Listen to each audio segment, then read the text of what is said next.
Okay students, हम लोग chapter 7 direct indirect variation तक कंप्लीट कर लिए हैं। अब हम लोग को देखना है chapter 8 factors and factorisation of algebraic expression. Algebraic expression का फैक्टर और फैक्टराइजेशन देखना है, ठीक है।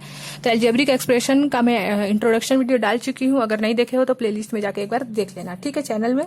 अब हम लोग को देखना है एक्सरसाइज 8.1। तो सबसे पहले इंट्रोडक्शन वीडियो जरूर देखना, तो आप लोगों को एल्जेब्रिक एक्सप्रेशन क्या होता है, फैक्टर क्या होता है, ये पता चल जाए, तभी आप लोग एक्सरसाइज सॉल्व कर सकते हो, ठीक है।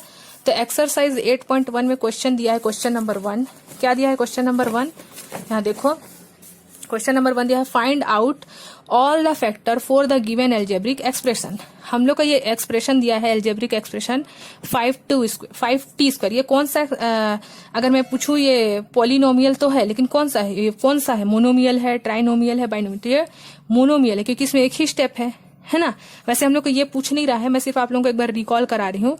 5t² है यहाँ पास, तो यानी कि ये मोनोमियल में। अगर और एक चीज दे देता ऐड करके तो वो बाइनोमियल, और एक चीज दे देता 3 टर्म तो ट्राइनोमियल, ठीक है। हम लोग यहाँ पूछा है, यहाँ पास ये एल्जेब्रिक एक्सप्रेशन गिवन है, हम लोग उसको फैक्टर फाइंड करना है। फैक्टर मतलब कि तोड़ना है। जैसे मैं आप लोगों को बोलूंगी 6 दे दी हूँ, इसको आप लोग फैक्टराइज करो, तो आप लोग कैसे करोगे, 2 3 जा 6, 3 1 जा 3, तो 6 को हम लोग लिख सकते हैं 1 × 2 × 3 लिख सकते हैं, 2 1 जा 2, 2 3 जा 6। वैसे ही हम लोग को इसको फैक्टराइज करना है, ठीक है। तो अब लिख देंगे सबसे पहले फैक्टर ऑफ 5, जो नंबर दिया है उसका फैक्टर करेंगे, उसके बाद जो एक्सप्रेशन दिया है t उसका करेंगे, फैक्टर ऑफ t²। तो फैक्टर ऑफ 5 क्या है, 5 किसके किसके टेबल में आता है, एक तो 1 के टेबल में आता है और एक 5 के टेबल में। और t² को हम लोग लिख सकते हैं ना, 1 से तो मल्टीप्लाई करेंगे ही, t 1 जा t ही होगा, और क्या लिख सकते हैं t², ठीक है। इसी t को हम लोग 1 भी लिख सकते हैं, इसी t को अगर हम लोग और एक बार तोड़े तो t लिख सकते हैं, और t² तो t² होगा ही। तो हम लोग यहाँ क्या लिखेंगे, फैक्टर ऑफ 5t²। 5t² का फैक्टर क्या आया, ये 1 आया है, ठीक है, दोनों में ही 1 है तो एक ही बार लिख दिए।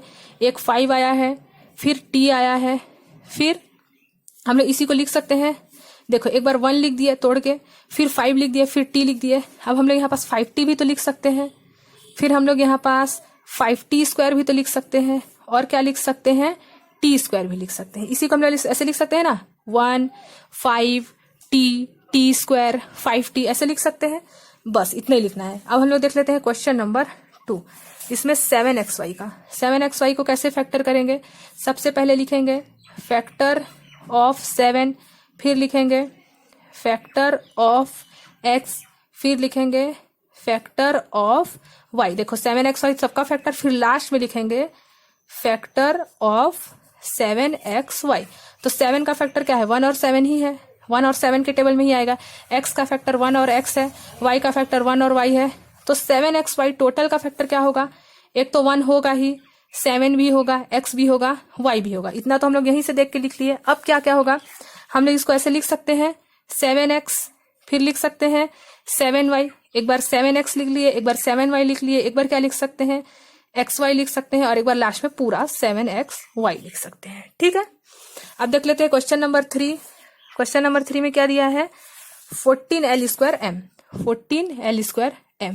तो सबसे पहले फैक्टर ऑफ 14 लिखेंगे, फैक्टर ऑफ 14, फिर लिखेंगे फैक्टर ऑफ l², फिर लिखेंगे फैक्टर ऑफ m, यही 14, फिर l², फिर m, फिर लिख लेंगे लास्ट में फैक्टर ऑफ 14l²m। तो 14 को हम लोग क्या लिख सकते हैं, 1 2 7 14, क्योंकि 1 के टेबल में 14 आता है, 2 7 जा 14, 7 2 जा 14, 14 1 जा 14। अब l² 1 से तो 1 में तो आएगा ही, हर चीज 1 में आएगा ही आएगा, और l² इसलिए सिंगल l भी लिख सकते हैं और l² भी लिख सकते हैं। वैसे ही m 1 में तो आएगा ही, और m सिंगल इसलिए एक ही बार m है ना। अब यहाँ तीनों में 1 है तो 1 तो आएगा ही, और क्या क्या आएगा, ये जो नंबर है ये भी आएगा 2 7 14, ठीक है, 2 7 14 भी आएगा। उसके बाद देखो ये l और l² भी आएगा, और ये m भी आएगा। जो जो पहले किए थे वो लिख लिए। अब हम लोग इसको कैसे लिख सकते हैं, हम लोग इसको और ऐसे लिख सकते हैं, देखो यहाँ पास हम लोग लिख देंगे 14l लिख सकते हैं, फिर 14m भी लिख सकते हैं, फिर 14l² भी लिख सकते हैं, फिर क्या लिख सकते हैं यहाँ पास हम लोग 14l² के बाद लिख सकते हैं यहाँ पास 14 नहीं, अब देखो ये 14 से कर लिया, अब 2 से लिख सकते हैं, जैसे 14L, एक बार देखो 14L है ना, 14L लिखे, फिर 14L स्क्वायर 14M, वैसे ही अब 2 को भी तो लिख सकते हैं ना, 2L लिख सकते हैं, फिर 2M, फिर लिख सकते हैं 2L स्क्वायर, 2 के लिए हो गया, फिर वैसे ही 7 के लिए भी लिख देंगे 7L, फिर 7M, फिर 7L स्क्वायर। देखो इसी चीज को मैं हर नंबर के साथ करते जा रही हूँ। 7 हो गया, अब 14 को 14L है ना, अच्छा 14 तो यहाँ लिख चुके हैं तो 14 वाला नहीं लिखना है ना। अब 1 वाला यही है, L स्क्वायर M स्क्वायर। अब इसके बाद हम लोग और क्या लिख सकते हैं, इसी को इतना करने के बाद लास्ट में हम लोग 14L स्क्वायर M लिख देंगे, ठीक है। और भी हम लोग लिख सकते हैं यहाँ पास, हाँ अब देखो हम लोग अलग अलग तो लिख लिया, अब ऐसे भी तो लिख सकते हैं 2LM, तीनों को भी तो ले सकते हैं ना साथ में, 2LM, अगर 2LM साथ में लिए तो 7LM भी ले सकते हैं, और 14LM भी ले सकते हैं, ठीक है। तो इतना हम लोग फैक्टराइज कर सकते हैं, मतलब इसी को कितने बार आप लोग तोड़ तोड़ के लिख सकते हो, वही करना है बस, और कुछ नहीं करना है इसमें, ठीक है। अब देख लो 39LMN को क्या लिख सकते हैं, 39LMN, इसको फैक्टराइज कैसे करेंगे हम लोग, क्वेश्चन नंबर 4। तो पहले तो फैक्टर ऑफ लिख देंगे यहाँ पास, फैक्टर ऑफ 39, फिर लिख देंगे फैक्टर ऑफ L, फिर लिख देंगे फैक्टर ऑफ M, फिर लिख देंगे फैक्टर ऑफ N, फिर लास्ट में लिख देंगे फैक्टर ऑफ 39LMN, ठीक है। तो सबसे पहले लिख देते हैं फैक्टर ऑफ 39 का फैक्टर क्या क्या है, 1 है, 3 से भी पूरा पूरा डिवाइड हो जाएगा, 13 से भी पूरा पूरा डिवाइड हो जाएगा, और 39 के टेबल में तो आएगा ही। L तो 1 के टेबल में आएगा, और L M 1 में और M में, N 1 में और N में। अब ये तीनों किस में आएगा, तो जो दिया है पहले उसको लिख लेते हैं, 1 3 13 39, फिर LMN LMN, इतना होगा। अब हम लोग इसको कैसे लिख सकते हैं, देखो LMN यहाँ तक लिख लिए, अब एक एक करके लेते जाएंगे। सबसे पहले LM को सिर्फ लिख देते हैं LM, फिर लिख सकते हैं MN, फिर लिख सकते हैं LN, देखो LM ली, फिर MN, फिर ये LN भी तो ले सकते हैं, है ना, उसके बाद तीनों को भी ले सकते हैं LMN। अब वैसे ही इतना करने के बाद अब सब नंबर के साथ लिखते जाएंगे। देखो एक बार मैं जो दिया था उसको लिख ली, 1 लिख ली, फिर 3 13 39 लिख ली, फिर LMN लिख ली। अब इसी को हम लोग LM लिख सकते हैं, LM, फिर MN, फिर LN, फिर LMN। अब इसी को सब नंबर के साथ यहाँ पास, अब देखो इसी को सब नंबर के साथ, 1 के लिए तो ये हो चुका, अब 3 के लिए तो 3LM 3MN 3LN 3LMN। अब 13 के लिए 13LM 13MN, फिर 13LM 13LMN। अब 39 के लिए 39LM 39MN 39LM 39LMN, इतना लिख सकते हैं 39 तक, है ना। और लास्ट में हमारा 39LMN ही था, बस इतना ही करना है हम लोग को, ठीक है। तो हमारा हो गया फैक्टराइज। अब हम लोग देखते हैं क्वेश्चन नंबर 2। क्वेश्चन नंबर 2 में क्या बोला है, क्वेश्चन नंबर 2 में देखो बोला है, write down all factor for given algebraic expression, find out their HCF। HCF भी फाइंड करना है, देखो दो वैल्यू दिया है, इसका HCF फाइंड करना है, ठीक है। तो देख लेते हैं, देखो इसका हम लोग को क्या फाइंड करना है, HCF फाइंड करना है। तो HCF हम लोग कैसे फाइंड करते हैं, मान लो 2 और 4 दिया है, तो इसका HCF आप लोग 2 का पहले अलग से निकालते हो, 2 1 जा 2, फिर 4 का निकालते हो, 2 2 जा 4, फिर लिखते हो 2 का फैक्टर कितना आया, 1 × 2 आया, और 4 का फैक्टर कितना आया, 2 × 2 आया। तो जिसका पेयर बनता है वही होता है HCF। सेम वैसे इसमें भी करना है, HCF निकालना है। तो सबसे पहले 5s का फैक्टर लिख देंगे, फैक्टर ऑफ 5s, फिर यहाँ लिख दोगे फैक्टर ऑफ 2s स्क्वायर। तो 5 को तो हम लोग लिख सकते हैं 1 × 5 × s, एक ही बार है इसलिए s, और 2s स्क्वायर को हम लोग कैसे लिख सकते हैं, 1 × 2 × s × s, क्योंकि s स्क्वायर है इसलिए s × s। अब इसमें कॉमन 1 है और कॉमन s है, तो क्या बचा, कॉमन फैक्टर क्या आया, कॉमन फैक्टर, ये कॉमन ये फैक्टर, ठीक है, 1 आया है और एक s आया, यानी कि s 1 जा s, यानी कि 5s स्क्वायर और 2s स्क्वायर का HCF क्या आया, s आया, ठीक है। सेम ऐसे ही हम लोग क्वेश्चन नंबर 2 बना सकते हैं, 9m square 3t, 9m square 3t। तो सबसे पहले लिखेंगे फैक्टर ऑफ 9m स्क्वायर, फिर यहाँ लिखेंगे फैक्टर ऑफ 3t। तो 9m स्क्वायर, 9 का फैक्टर क्या आएगा, 1 आएगा ही, 3 × 3 3 3 या 9 भी होता है ना, और m 2 बार है इसलिए m × m लिख सकते हैं। सेम वैसे ही 3t को 1 लिख सकते हैं, 3 लिख सकते हैं और t लिख सकते हैं, ठीक है। क्योंकि देखो यहाँ 3t है तो लिख सकते हैं। अब देखो कॉमन क्या, कॉमन फैक्टर लिखना है। अब कॉमन क्या है इसमें, 1 है 3 है, और तो कोई कॉमन नहीं है, तो 1 है कॉमन इसमें और इसमें 3 है, तो 3 1 जा 3, तो HCF क्या आया 9m² और 3t का 3 आया। ठीक है, अब वैसे ही हम लोग क्वेश्चन नंबर बना लेते हैं 3। क्वेश्चन नंबर 3 का भी HCF निकालना है 6a² 8ab। तो सबसे पहले लिखेंगे फैक्टर ऑफ 6a², फिर लिखेंगे फैक्टर ऑफ 8ab, फिर लिखेंगे कॉमन फैक्टर। तो सबसे पहले 6a² को हम लोग क्या लिख सकते हैं, 1 × 2 × 3। और नहीं जानते हो तो आप लोग यहाँ ऐसे साइड में कर लेना, 2 3 जा 6, 3 1 जा 3, उसी को 2 × 3 × 1 यही लिखे हैं। उसके बाद a² 2 बार है इसलिए a × a।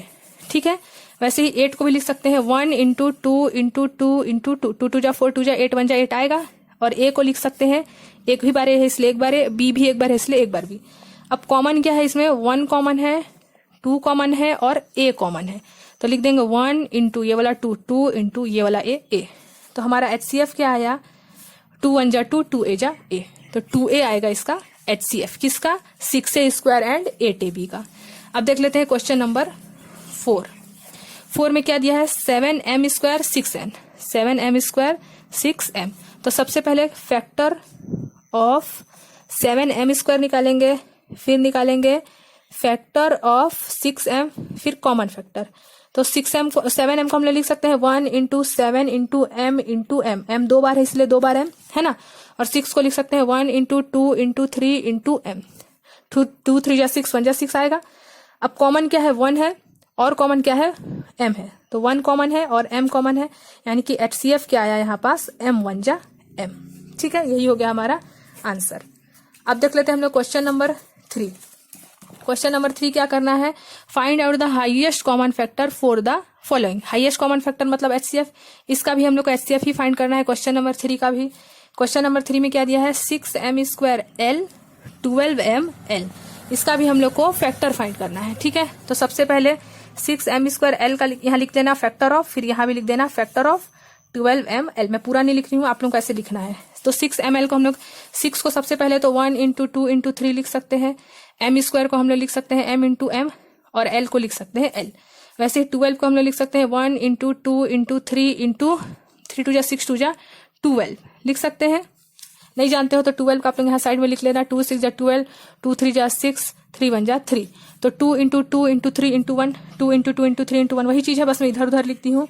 और m तो m ही होगा, एक ही बार है, l भी l। कॉमन क्या क्या आया इसमें, एक तो 1 कॉमन है, 2 कॉमन है, 3 भी कॉमन है, m कॉमन है, l कॉमन है। ये आप लोग सर्कल नहीं भी करोगे तो भी चलेगा। ठीक है, तो आप लोग लिख दोगे कॉमन फैक्टर। कॉमन फैक्टर क्या आया, एक तो 1 आया, फिर एक 2 आया है, फिर 3 आया है, फिर m आया है, फिर l आया है।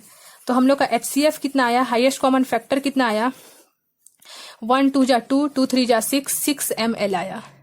ठीक है, तो 6ml इसका क्या होगा, कॉमन फैक्टर होगा। ठीक है, सेम ऐसे ही हम लोग को बाकी को भी बनाना है, तो आप लोग इसको बना सकते हैं, बाकी को भी जैसे मैं आप लोगों को बताई हूँ अभी। तो आप लोगों को मैं एक तो बता दी हूँ, बाकी को आप लोग खुद से बनाना, नहीं बनेगा तो मेरे से पूछ सकते हो। ठीक है, चलो मैं एक क्वेश्चन और बता देती हूँ, क्वेश्चन नंबर 2। ठीक है, 24a² BC 20b c²। यहाँ भी हम लोग को ऐसे फाइंड करना है, तो यहाँ लिख देना फैक्टर ऑफ 24a² BC, फिर यहाँ लिख देना फैक्टर ऑफ 20b c²। तो 24 का सबसे पहले आप लोग क्या निकाल लेना, साइड में LCM निकाल लेना, 2 1 जा 2, 2 2 जा 4, 2 6 जा 12, 2 3 जा 6, 3 1 जा 3। तो क्या आया, 1 × 2 × 2 × 2 × 3, यही आया है, 1 × 2 × 2 × 23। अब क्या बचा है, a² है मतलब a × a, सिंगल भी है मतलब एक ही भी, c एक बार है इसलिए एक बार c। ठीक है, अब 20 को भी हम लोग साइड में निकाल लेंगे, 2 5 जा 10, सॉरी 2 10 जा 20, 2 5 जा 10, 5 1 जा 5। तो क्या आया, 1 × 2 × 2 × 5, 1 × 2 × 2 × 5। b तो एक ही बार है, c 2 बार है। अब कॉमन देखते हैं, कॉमन फैक्टर ये 1 है, 2 है, 2 भी है, 5 तो नहीं है, b है और c है। तो हम लोग लिख देंगे कॉमन फैक्टर क्या क्या आया है, एक तो 1 आया है, फिर 2 आया, फिर 2 आया, फिर b आया है, और क्या आया है, c। मल्टीप्लाई कर देंगे, 2 2 जा 4, 4 1 जा 4, 4bc आया, 4bc इसका आएगा HCF हाईएस्ट कॉमन फैक्टर। ठीक है, तो हम लोग का ये हो जाएगा आंसर। सेम ऐसे ही आप लोगों को क्वेश्चन नंबर 3 से 7 तक बना लेना है। यहाँ तक बना लीजिएगा। हम लोग नेक्स्ट वीडियो में देखेंगे फैक्टर ऑफ बायनोमियल और देखेंगे हम लोग एक्सरसाइज 8.2। लेकिन आप लोग एक्सरसाइज 8.1 स्टार्ट करने से पहले एल्जेब्रिक एक्सप्रेशन का इंट्रोडक्शन वीडियो जरूर देखिएगा, प्लेलिस्ट में है, ठीक है। तो बस कुछ नहीं है, फैक्टर करना है। पहले हम लोग नंबर का HCF LCM निकालते थे, अब हम लोग एक्सप्रेशन का निकाल रहे हैं, ठीक है।